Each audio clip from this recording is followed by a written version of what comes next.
Bonjour, je m'appelle Ariles et je suis entrepreneur dans l'éducation depuis plus de 10 ans.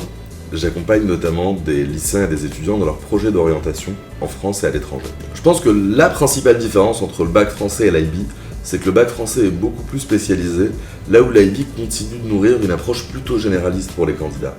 La deuxième différence clé, c'est évidemment la reconnaissance des diplômes. Même si le bac français a un niveau de reconnaissance extrêmement élevé en Europe et en francophonie, l'IB reste la référence internationale absolue pour des candidats qui ont un projet d'orientation dans des universités de rang mondial. Enfin, le style d'apprentissage n'est pas le même. Le bac français valorise beaucoup la rigueur académique et la culture de l'examen, alors que l'IB demande beaucoup d'engagement de la part des étudiants, beaucoup d'autonomie, beaucoup d'engagement extrascolaire. Et donc je dirais pour bien choisir qu'en réalité, l'important c'est de poser le profil du candidat et de comprendre par rapport aux attentes de chacun des examens lequel pourrait le plus lui correspondre. Faut-il savoir ce qu'on veut faire plus tard pour étudier à l'international ?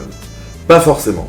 En réalité, beaucoup d'étudiants rejoignent des cursus sans avoir une idée précise de ce qu'ils veulent faire et c'est notamment possible grâce à la diversité des formations offertes et à la diversité au sein des formations.